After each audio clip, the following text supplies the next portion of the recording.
Last time on the Atomic Power Racing Hour, you saw seasoned veteran Rick Miller rebound from an early race spin to pull off an unlikely feature win at a place the series nor he had ever been. Tonight, though, the series is back on more familiar territory at the Mohawk International Raceway, site of 3 events last season and some of the wildest action on the tour. Dale Caswell dominated 2 of the events, including the final one when he held off Adam Turner to capture the series championship. Both are ready for tonight, even though their rides look different. But this is more than just a duel, as a host of teams have filled the pits, including some of the top late model stars. Also tonight, we'll talk to teams about the genesis for their car color, discuss tire prep and the new compound choices, and talk with one frontrunner about his life in motorsports. So soak up all you can as we fill you in on the Go Nuclear Late Model Series from the Mohawk International Raceway, next on the Atomic Power Racing Hour.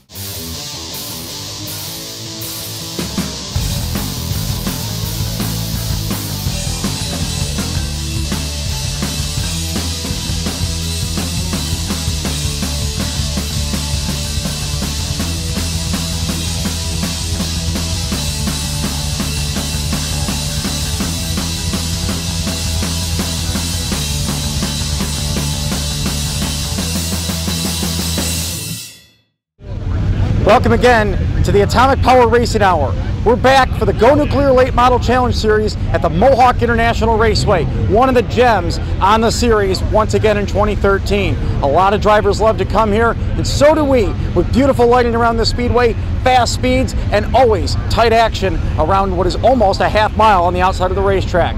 About 1.5 miles away, the Canadian border, and you got drivers coming over that border along with others coming from far away in the United States to be here tonight. They're in the area and they've got plenty of late model experience. You combine them with the regulars that have seen this track 2 or 3 times a year, and you've got the makings for a great night. Earlier on, we had a chance to talk to some of the drivers about what makes Mohawk so special. Mohawk is it's kind of special. It's one of those races where you look on the card and you say, man, can't wait to go back there. Of course, it was purchased a few years ago, not quite sure when, but they put a lot of money in this facility, so it's everything about it is just sweet. Oh, I love this track. We were here for that outlaw race, and I really love this racetrack. I was kind of glad to come back and get the chance to run on it. So this is a nice track. We enjoy this place. It's a nice facility to come to, so it's worth the 3-hour drive to get here. It's a fast track. We come here 2 or 3 times a year, and it's a really fast track, and you're wide open. If you can get your car handling right, you don't got to lift. You just touch the brake a little bit on entry and drive it right through. It's shaped a lot different than most of the ones we go to. You carry a lot of speed around here. It's just overall, I mean, the racing's always great, no matter if you're watching or driving. So here's just some of the action from the first hot lap session, with the surface still working towards optimal condition on what's a very humid night. Dale Caswell was on the gas, though, just as he was last year when he won twice here at Mohawk under very different track conditions. First time we were here, very heavy. We had good draws on both of them, and we had good cars. The first race was wide open. The second race was took rubber, and it was just fast again, running right around the bottom of the track. Caswell won the title last year, but Rick Miller's the current point leader and discussed the key to getting around Mohawk. Well, the track has a tendency to really slick up, so you gotta keep that in mind. You gotta put some drive in the car, and either get driver's side bite, usually you don't get both, and you gotta find that happy medium. Miller used to run modifieds, but Charlie Sandercock currently runs sprint cars, so does that experience transfer? No, not at all. Everyone keeps telling me that I need to drop the sprint car to focus on the late model because I drive totally different. I start driving like I have an open motor, and I just need to focus on the crate stuff. But I try to do the best I can to separate the 2 cars and make sure I know which car I'm in. As hot laps ended, some drivers like Kyle Sopaz had some serious work to do before the heat races. They're up next on the Atomic Power Racing Hour.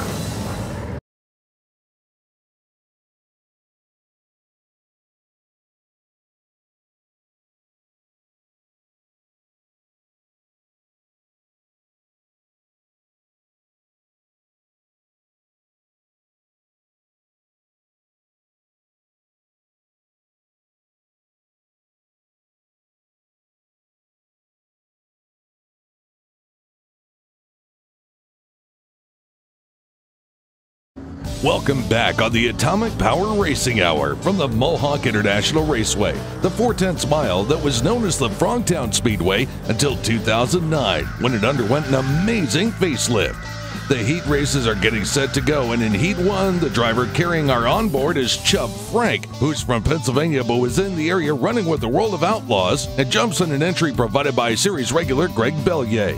As Chubb explained earlier, tonight's a little different for him. It's a little tough to get figured out. We're just trying to free the car up as best we can so we can stay in the gas, which it was pretty good, but I think we're off a little bit on gear and we probably need to free it up just a little bit more, but we're working at it.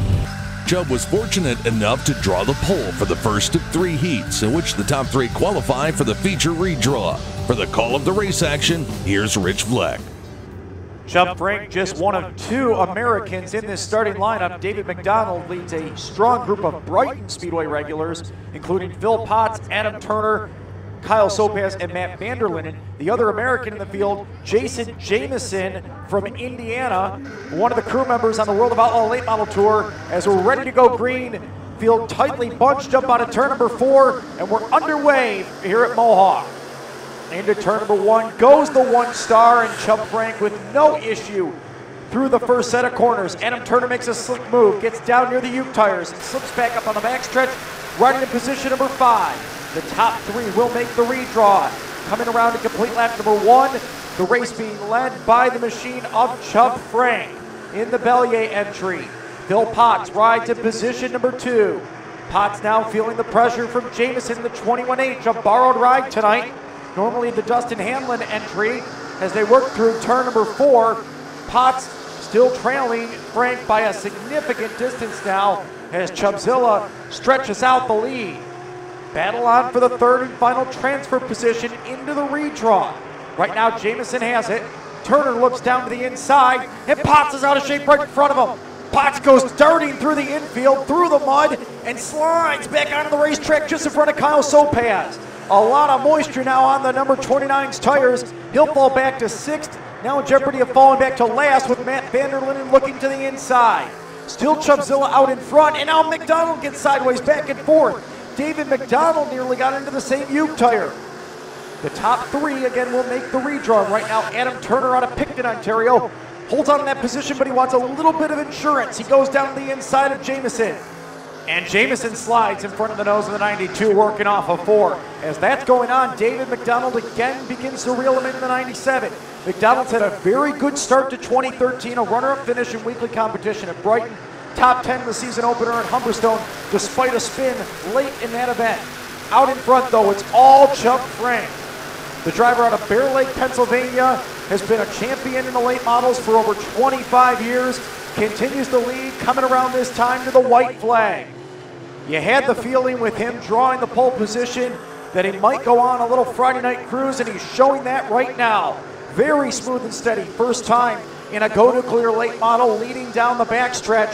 Still, it's Jamison running in position number 2 and Turner in 3rd. They look to be the redraw cars, as off at turn number 4, Chubb Frank puts it into the winner's circle here in the heat race. 2nd across the line, quite a ways back, but it will go to Jamison, holding off Adam Turner. They make the redraw. The rest of the field, McDonald, Sopaz, Vanderlinden, and Potts slides all the way back to 7th. Chubbzilla made it look easy from the front row. He's sure to be a factor in the feature, but who will be there to challenge him? Find out as Heat 2 is up right after this. Want to win an onboard camera? How about a brand new tablet? Just visit the Go Nuclear Late Model Series Facebook page and find out how. While you're there, check out the upcoming schedule, the new line of merchandise, and much more. Just visit facebook.com/Go Nuclear Late Model Series.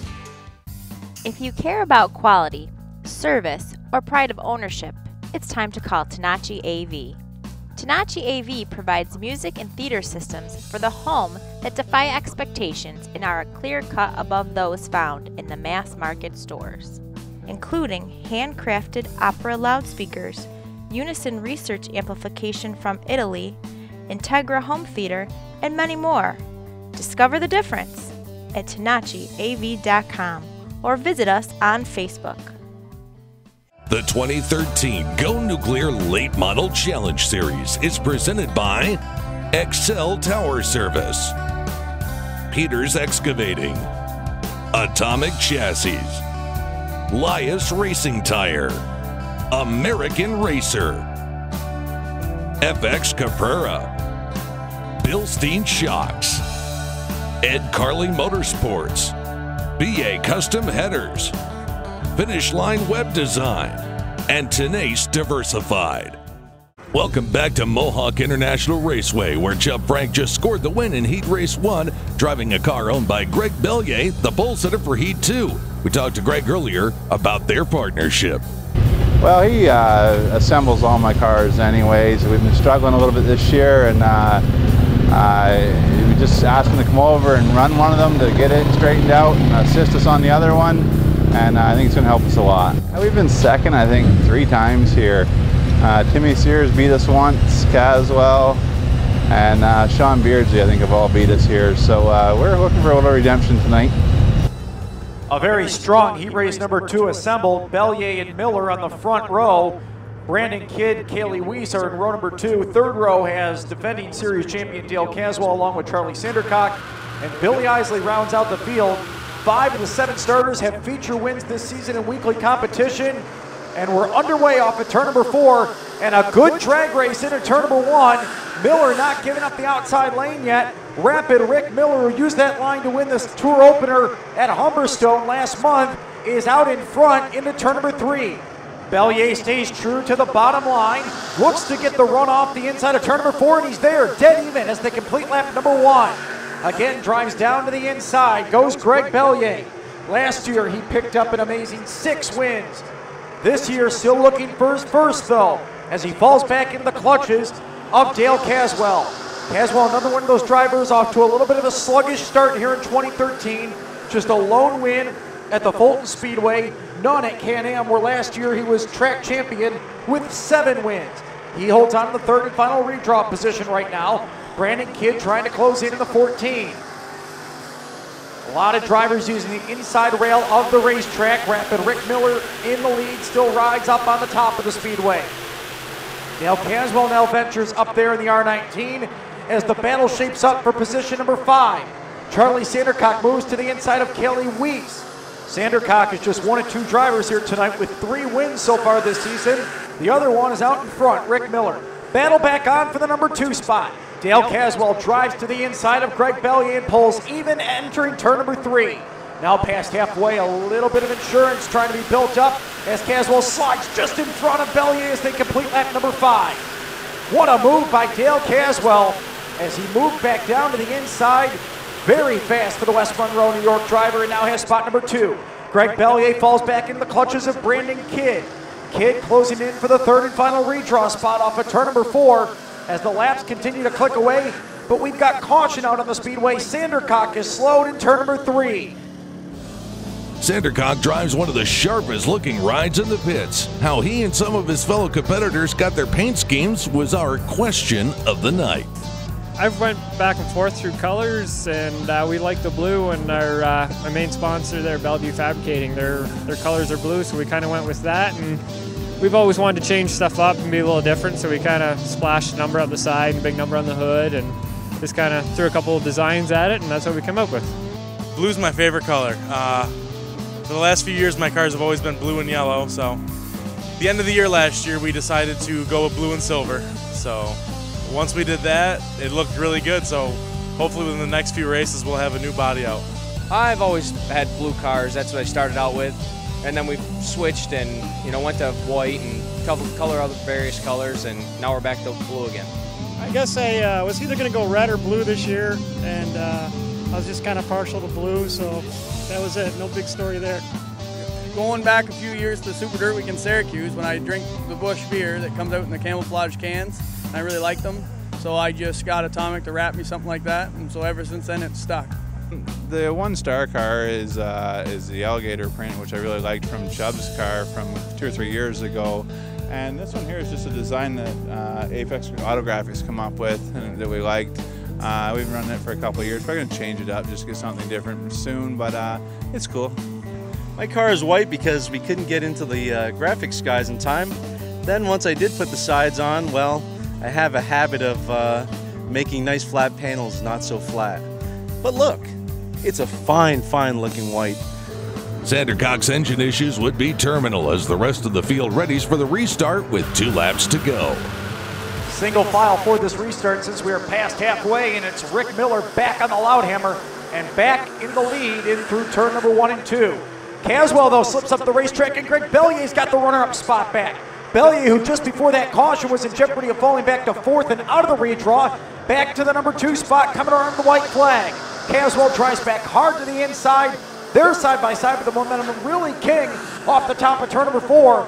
And that will put Billy Isley in the mix for a redraw spot as he's driven up from dead last to 4th. But that's all going on behind Rick Miller, who keeps it pinned down to the bottom of the racetrack and off the 4th corner has a convincing qualifying heat race win. Coming across the line in second will be Bellier, ahead of Caswell, Isley, Weiss, and Kidd rounding out the field. As Rick Miller heads back to the pits, one last group is ready to roll off for their heat race, and that's coming up next.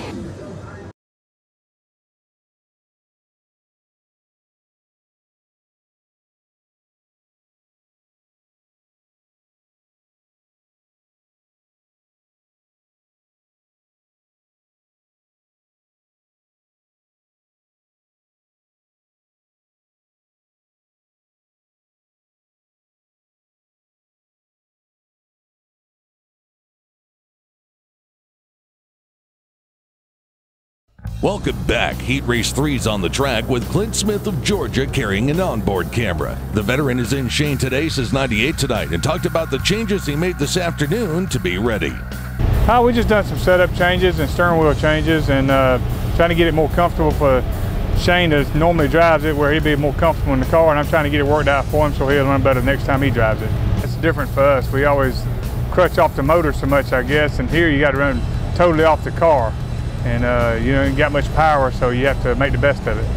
I hope it's going to slick up a little bit. I think it'll make for a lot better racing, and we can slow down a little bit. So that'll be, when that happens, I think you'll see a lot more side-by-side stuff. Smith, like Chubb Frank, is in town with the Outlaws, but unlike Chubb, he'll have to start from deep in the pack in his heat race. Harry Halliday and Dave Talbot share the front row for this heat race, with A.J. Kingsley and Mike Trapp in row number 2. Elmer Stevenson, the lone Canadian, is in row number 3, with Cat Daddy Clint Smith to his outside and Alan Chapman rounding out the field. The third and final heat race is underway out of turn number 4. And a side-by-side battle for the second spot rumbles through turn number 2. And off the corner, A.J. Kingsley gets a little bit of contact from behind by Mike Trapp. They battle for the third and final redraw position.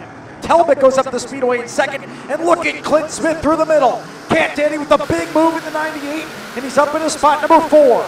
Smith started back in 6th, but did not waste a lot of time moving forward as the battle now on for position number 4. Elmer Stevenson gets by Mike Trapp. Again, Trapp out of shape off at turn number 2. Alan Chapman will scoot on by as the race for the lead begins to shake out. Harry Halliday down on the inside. Got a late start to 2013.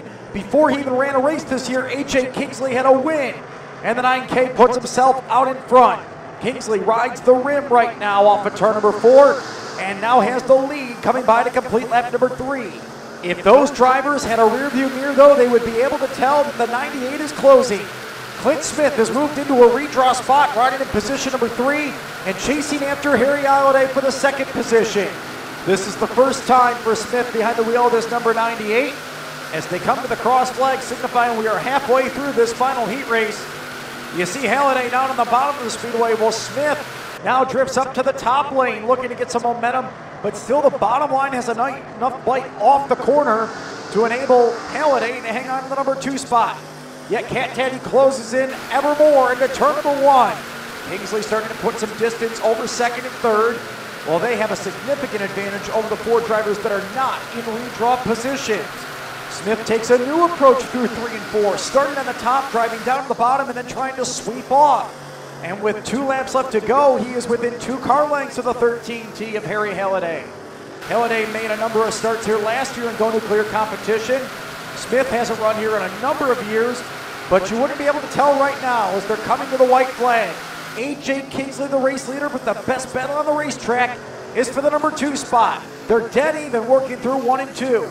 And finally, momentum will prevail off the top of the corner as Clint Smith moves ahead of Halliday as the checkered flag is ready to fall. A.J. Kingsley going to pick up the win here in the heat race. Second across the line will be Smith ahead of Halliday. The rest of the drivers unable to make the redraw, and we'll start straight up for tonight's 25-lap feature event. Earlier this week, we caught up with Kingsley at his race shop to talk about his life in motorsports. What's up, guys? It's AJ Kingsley, Fulton, New York. Welcome to my shop. Just gonna take a minute and show you guys around.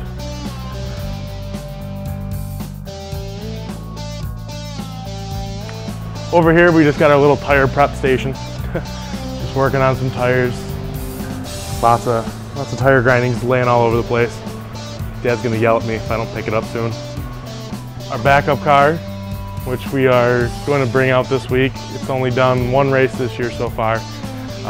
Didn't fare too well. Got a lot of body damage on the right side, but got it all back together and it's all ready for me this time, so give it a good shot with this car.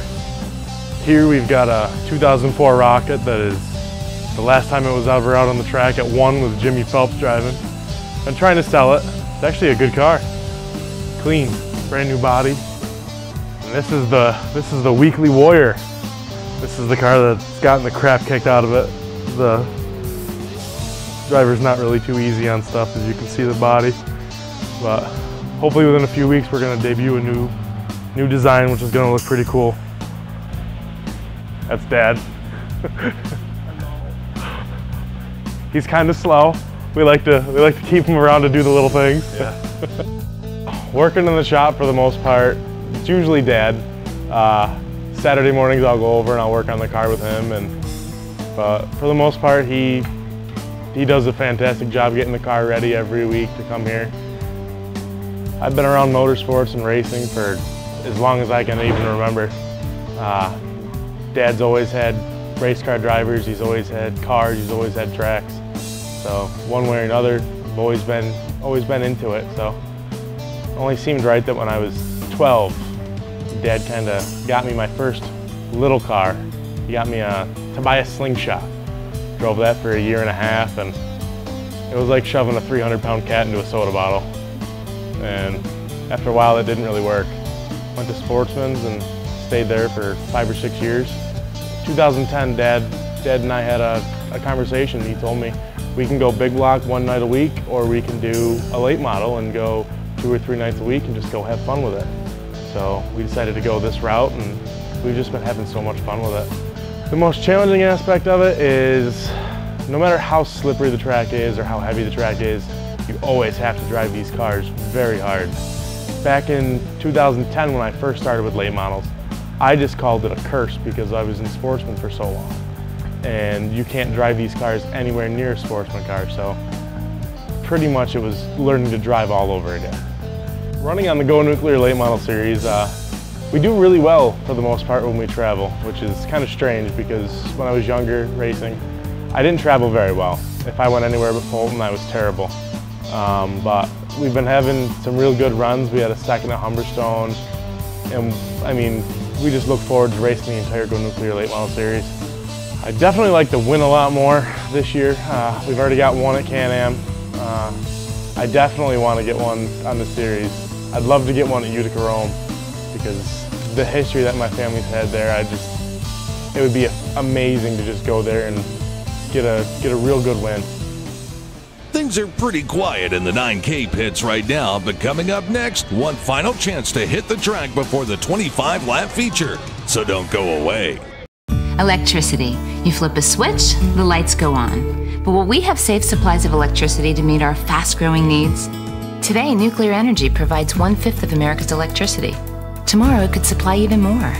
And nuclear power plants don't emit greenhouse gases, so they preserve our environment.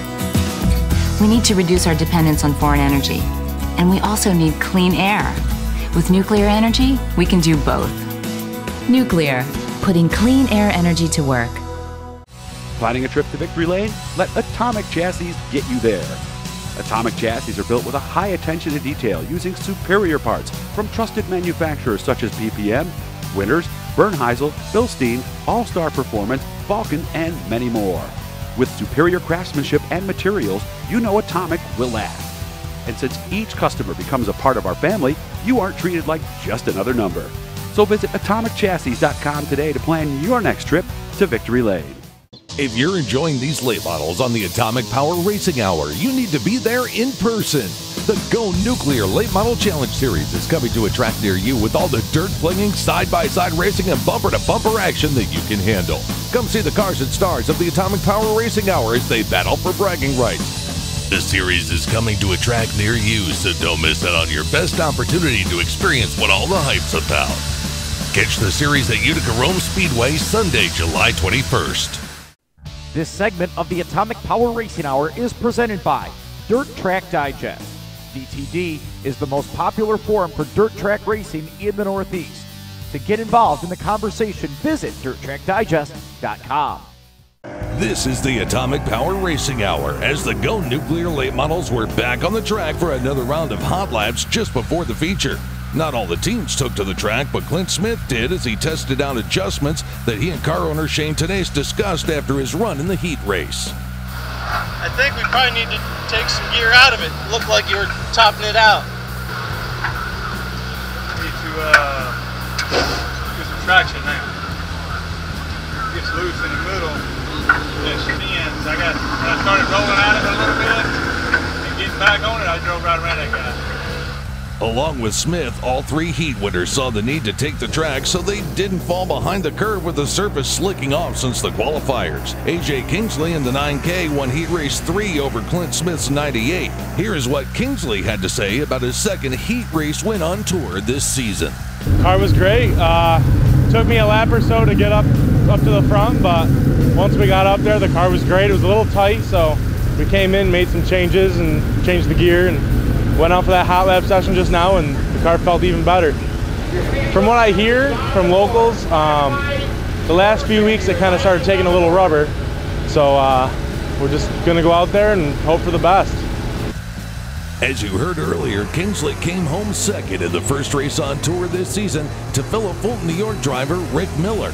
Miller was the winner of Heat Race 2, and like Kingsley, he won his qualifier convincingly. We started outside pole, and that helped out a lot. We had some heavy hitters here. Car felt real good.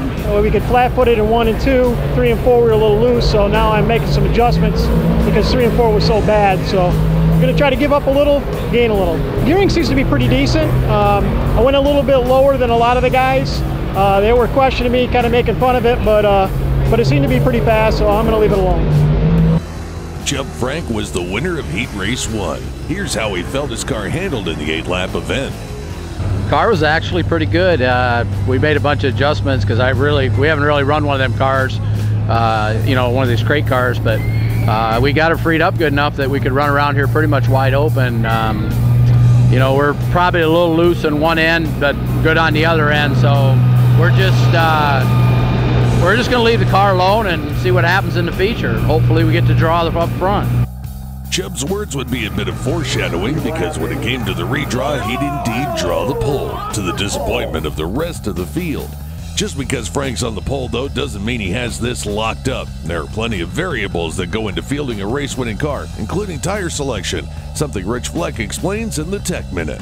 Well, tonight on the Tech Minute, we take a look at an element of the Go Nuclear Late Model Series that is becoming a bigger deal here in 2013, and that is tire compounds. There's a number of different compounds that have been added in to the possibilities that drivers can run on the 4 corners of the car using both American Racer and Hoosier compounds, and within those compounds they have a number of different tire choices. So what ends up happening is you have a big tire rack like Matt Vanderlinden has here, and on different racetracks come different compounds. And inside of that, they will start using different grooves between siphoning, or they might just go in and grind some of the tires up. But they got to be careful not to do too much work to these tires, because if they do too much work, the heat gets in there too quickly and can use the tires right up.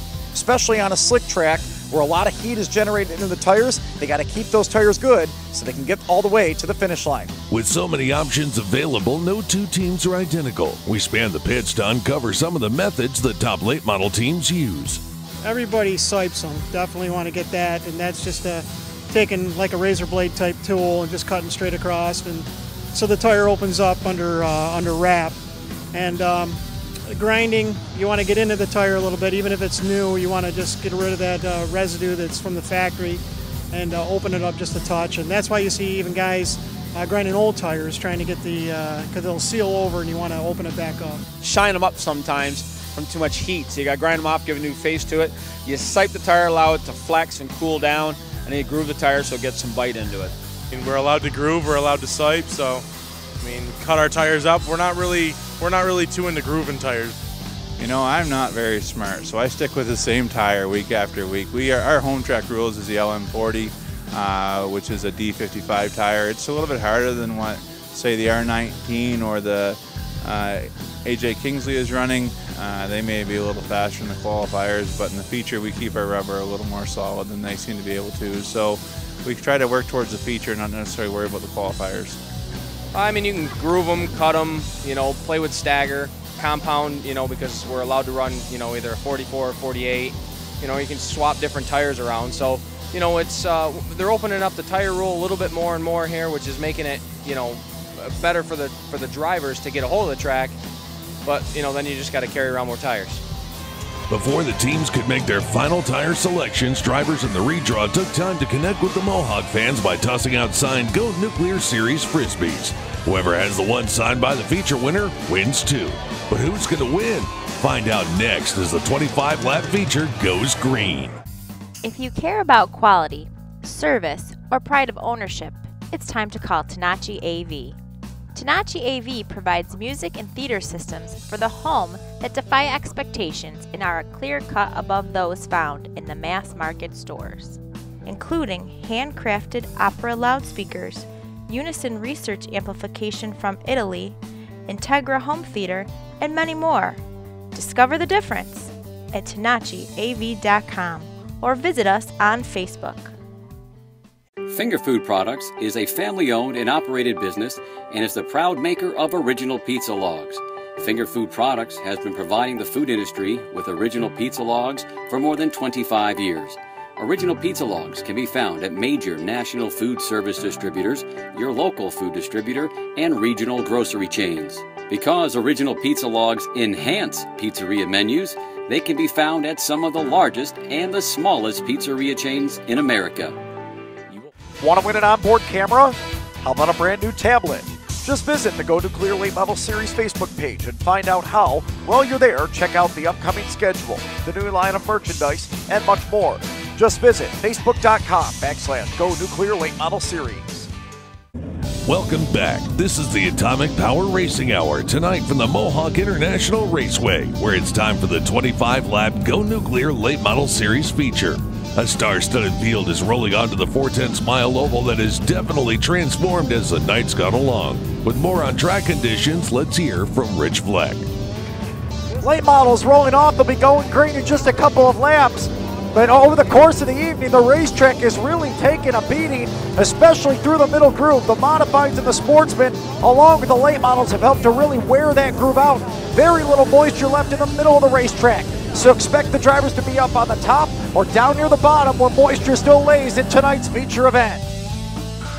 Two-time Mohawk winner and defending Go Nuclear Series champion Dale Caswell has one of our onboard cameras out the back of his R19, while the other's on the 98, driven by Sonoya, Georgia's Clint Smith.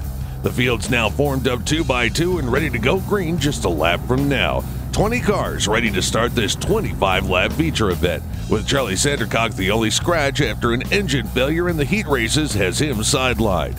As the field takes the white flag, they salute the great crowd on hand tonight and then get ready to get down to business one lap from now. A star-studded field set to go. Let's give it a lineup on the pole. Chubb Frank along with AJ Kingsley, who is outside. Two other invaders are in row number 2, Jason Jamison and Clint Smith. Then a bunch of locals. The top 2 drivers in one of the races here at Mohawk last year, Dale Caswell and Adam Turner, are in row number 3. You've got the winner of the first Go Nuclear race of the season, Rick Miller, in row number 4. Greg Bellier, who had a runner-up finish here on 2 occasions last year, in row number 5. This track has undergone a transformation through the night. Who makes the best adjustments? We're green on a turn number 4 here at Mohawk for the Go Nuclear late models. The field rumbles through turn number 1 and 2. Chubbzilla out in front of the pack. Battle on for second right now. AJ Kingsley gets in front of Jason Jamison. Well, the battle's on for 4th. Adam Turner down to the inside of Clint Smith. Smith back a spot here on the opening lap. A couple drivers try to use the top. There's just no bite there right now. Rick Miller, David McDonald, a few that are sliding back as the battle shapes up once again for fourth. Still, Cat Daddy trying to work it on the top of the number 98. Adam Turner, Dale Caswell, Pound down on the bottom of the racetrack. That's where these drivers are in the heat race. They haven't changed up a whole lot yet. Still, it's Chubb Frank out in front. Kingsley just ahead of Jamison for the second spot, and then a great battle on for spot number 4. Adam Turner still back down to the inside. Jumps Hill about a full straightaway advantage now, completing lap number 3. Going back a little bit further in the pack, some drivers still trying to move their way forward as we've got a spin in turn number 3, and the caution's going to have to fly. Alan Chapman has come around in the C7, and the field is under yellow flag conditions for the first time tonight. Alan Chapman in his first start with the Go Nuclear Late Model Series. A little bit of a flare-up out of the C7 as he tries to get it refired. When looking at the replay, you can see Chapman, the second white car in line, coming around, but it's unclear if his spin was aided by Dave Talbot. We'll fire up the field again right after this break.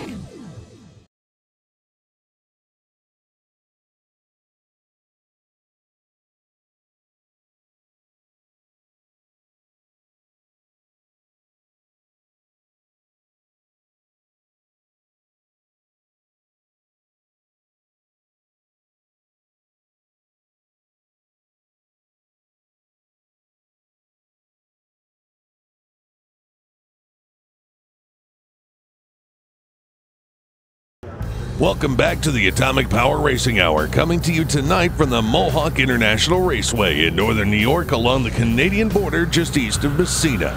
The Go Nuclear Late Model Series feature is just 3 laps complete.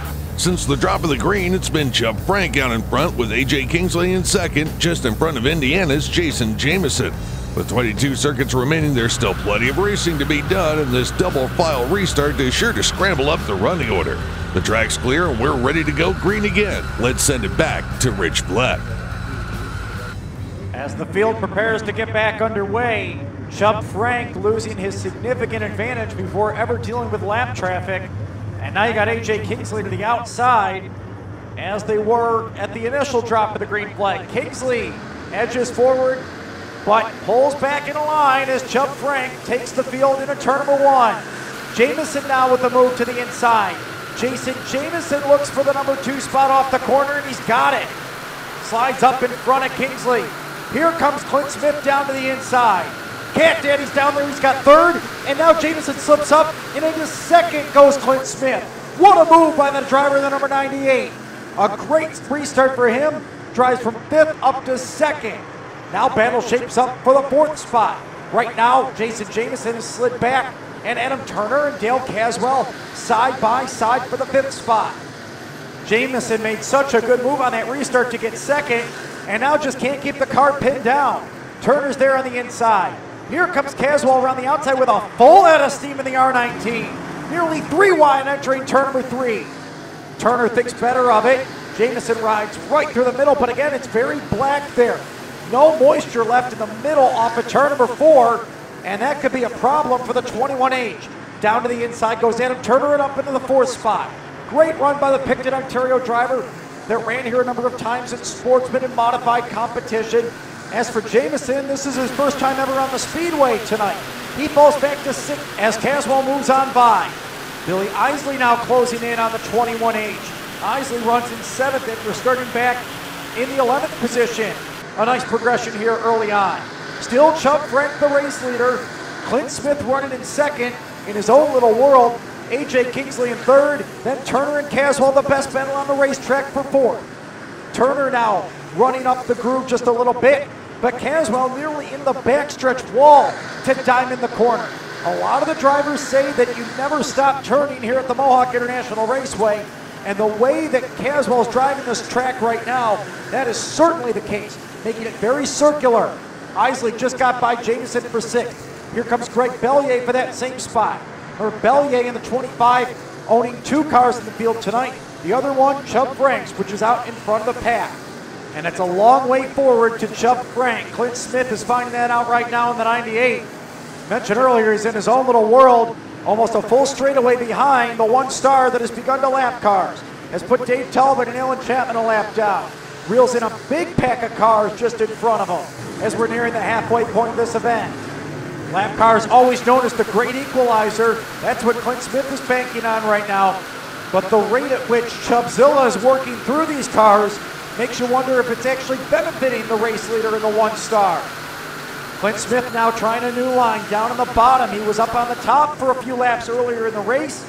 Dropped back a few spots right now. And Dale Caswell has taken the 4th spot away. The drivers that started 5th and 6th now running in the 4th and 5th spots. And Dale Caswell, a winner of 2 of the 3 Go Nuclear races here at Mohawk last season, tries to move forward, but is going to need the help of a yellow flag. As we are now past halfway, and the R19 is almost a half a track behind Chubbzilla, who's working off of turn number 2 in a heap of lap cars. Just got by Kelly Weiss. In front of him, some very stout runners. Brandon Kidd, Matt Vanderlyn, and Elmer Stevenson. Just 3 of the drivers right in front of the 1-star. This is the sort of lap traffic that second place running Clint Smith was looking for. Smith is hoping to reel in Chubbzilla at this point. Brandon Kidd, who had a win earlier this season at the Can-Am Motorsports Park, runs right in front of the leader. Kidd, a driver with experience in the ARCA Remax series over the last few years, a student at Syracuse University, getting schooled in late model racing right now by Chubb Frank. He puts him a lap down and now works on Matt Vanderlyn, a winner last year at the Brighton Speedway. Chubbzilla puts it down on the inside rail, and again, that could be a little bit of a problem because a lot of the drivers are running down the inside lane. Just 8 more laps left to go, and here comes Clint Smith, as Elmer Stevenson is not going to let Chubbzilla lap him very easily. The red number 10 fights back hard on the outside of the racetrack. Just a bunch of lap cars engulfing the 1-star, and now you can see the 98 of Clint Smith starting to reel him in. The only problem for Cat Daddy, he's got to get by the same 5 lap cars. Kelly Weiss is the first one for the 98 to clear. He looks down to the inside, but with these crate late models, it can be tough to just drive a car off the corner with the power band that they have. And now Chubbzilla is starting to get a little extra real estate in front of him, stretching out his advantage once again. Next time by, they'll see 5 more laps left to go from the starter. Lap traffic has definitely not been helping out Clint Smith to this point. Perhaps a caution would be what the 98 would be looking for, as Brandon Kidd keeps Smith pinned down to the bottom. Smith using a lot of elbow grease to get by the 14 and still can't do it off of turn number 2. All going on as Chubb Frank starts to stretch out his advantage once again. Almost 3 wide entering turn number 3. Smith thought better of it. Still can't get by Stevenson and Brandon Kidd. Things going a lot better right now for Chubb Frank. Just lapped 11th place Phil Potts in the number 29 and has his sights set inside of the top 10. Kyle Soper is just in front of him. There's something about New York tracks that suits Chubb Frank's driving style. He's a driver that has lapped inside of the top 5 before in an outlaw race at Rolling Wheels. Just 3 more circuits left to go. The Invaders have commanded this event. The top 2 regulars right now duke it up for the 3rd spot. A.J. Kingsley trying to hold off Dale Caswell. Caswell's had a very good car in the R19. The only problem is he hasn't had the aid of a caution to bunch up on the leaders. The blue and orange cars duke it out for a prestigious podium position. Off the corner, Kingsley still has it, trying to use the 77 of Kelly Weiss as a pick. Caswell peeks back to the inside as the white flag is out. 1 more circuit for the 1-star of Chubbzilla. Chubb Frank leading down the backstretch, has led every lap he has competed in tonight. And through turn 3 and 4, no issues for Chubb Frank. He dominates tonight here at Mohawk. Second to the line will be Clint Smith. A good battle back to the line for 3rd. It will go to A.J. Kingsley over the R19 of Dale Caswell. Nice run for Billy Isley, gets up to 5th. 6th across the line, Adam Turner just in front of Bellion, McDonald, and Miller, the final cars in the lead lap. A dominating performance by Chubb Frank tonight. We'll hear from him in Victory Lane after this break. Planning a trip to Victory Lane? Let Atomic Chassis get you there. Atomic Chassis are built with a high attention to detail using superior parts from trusted manufacturers such as PPM, Winters, Bernheisel, Bilstein, All-Star Performance, Vulcan, and many more. With superior craftsmanship and materials, you know Atomic will last. And since each customer becomes a part of our family, you aren't treated like just another number. So visit atomicchassis.com today to plan your next trip to Victory Lane. Electricity. You flip a switch, the lights go on. But will we have safe supplies of electricity to meet our fast-growing needs? Today, nuclear energy provides 1/5 of America's electricity. Tomorrow, it could supply even more. And nuclear power plants don't emit greenhouse gases, so they preserve our environment. We need to reduce our dependence on foreign energy. And we also need clean air. With nuclear energy, we can do both. Nuclear, putting clean air energy to work. If you're enjoying these late models on the Atomic Power Racing Hour, you need to be there in person. The Go Nuclear Late Model Challenge Series is coming to a track near you with all the dirt-flinging, side-by-side racing, and bumper-to-bumper action that you can handle. Come see the cars and stars of the Atomic Power Racing Hour as they battle for bragging rights. The series is coming to a track near you, so don't miss out on your best opportunity to experience what all the hype's about. Catch the series at Utica Rome Speedway Sunday, July 21st. This segment of the Atomic Power Racing Hour is presented by Gator Racing Photo News.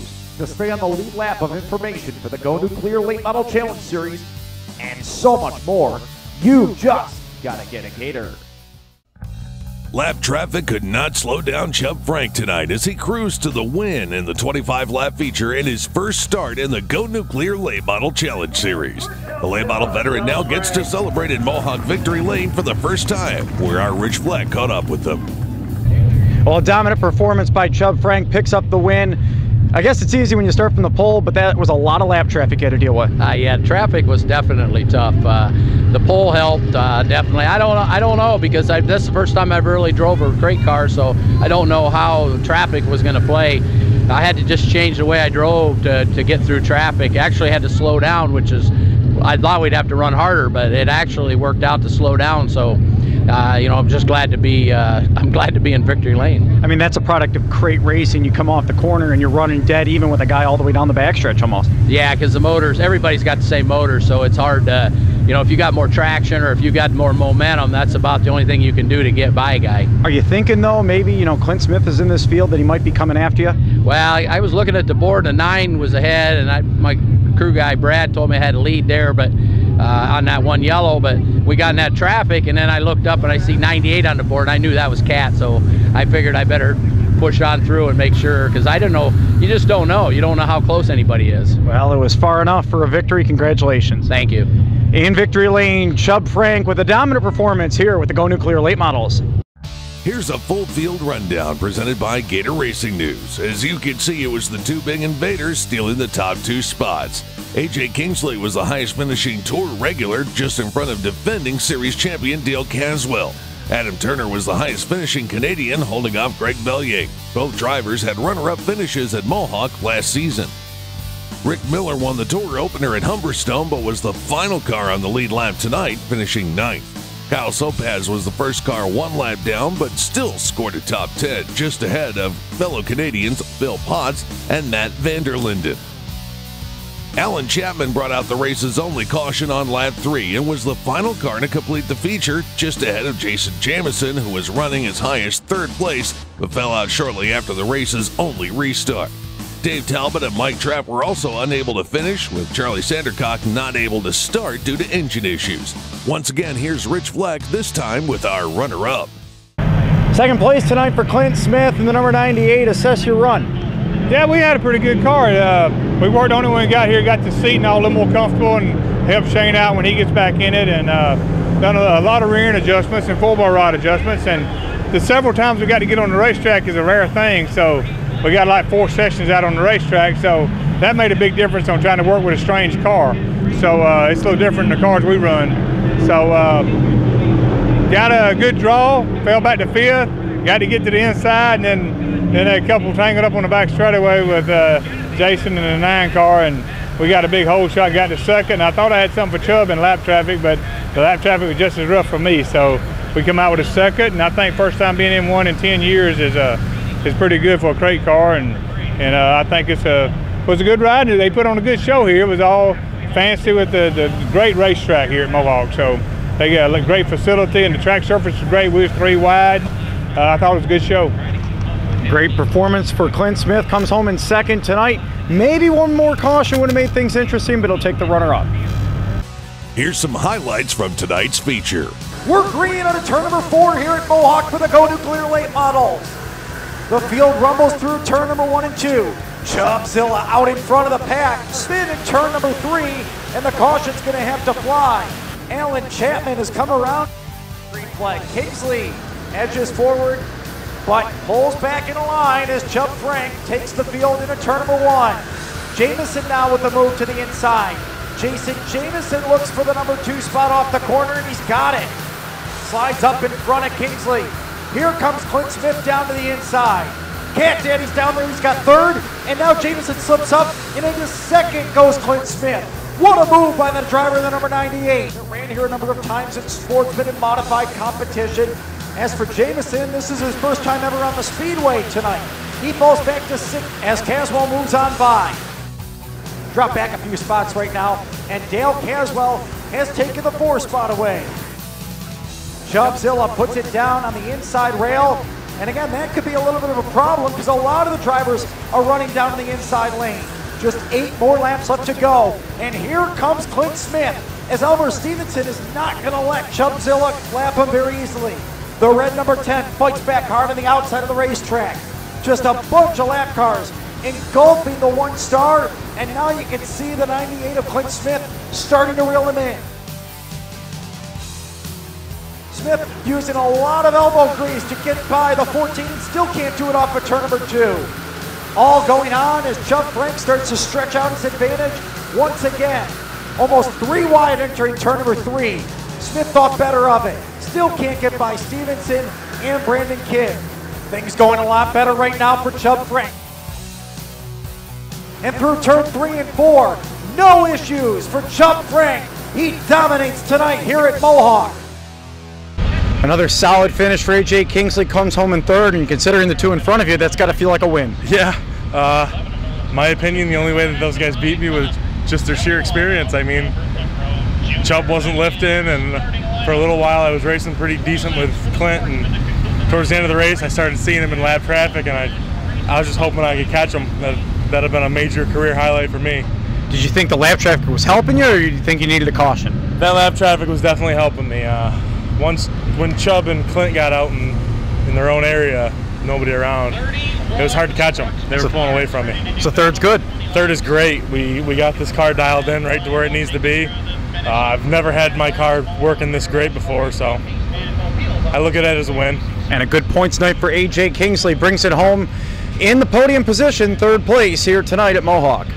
Victory Lane ceremony still taking place on the front stretch, with night sponsors getting a photo op with Chubb Frank, who made his barnstorming effort pay off to get the win. Here's what's to come in future editions of the Atomic Power Racing Hour, which will include Chubzilla. A gorgeous day for racing here at the Can-Am Motorsports Park. Russ Robinson will lead a star-studded field to green as Phil Potts goes to the inside, and they go 2, almost 3 wide into turn number 1 and 2. Incredible battle for the lead right now. Fink has it nearly 3 wide for 2nd. Potts in on the inside. Here comes Brandon Kidd. Robinson still hanging in there. It's anybody's race right now. Isley hits his mark off the bottom of turn number 2 and goes for the lead into 3. Welcome to the Brockville Speedway, where a persistent drizzle just will not go away this afternoon. Charlie Sandercock with engine issues on his 57, but will lead the field to green in a borrowed ride. He leads into turn number 1 and 2. So the field now underway once again, and here comes Dale Caswell. Up on the top of the racetrack, has the momentum and has the 2nd spot from Kyle Sopaz as there is a crash off the 2nd corner. A bunch of cars get together. Chubb Frank continues to show smoke. Caswell looks to the inside. Right through the black goes Chubzilla, and the motor's going away. As always, one lucky fan goes home a winner too by virtue of catching the frisbee thrown by the eventual race winner. Tonight, the youngster takes home a Visa gift card as well. She also gets a photo op with winner Chubb Frank. Come out to a race near you for your chance to win. Make some lifelong memories and meet the stars, all while watching some heart-pounding action like we saw tonight here at Mohawk.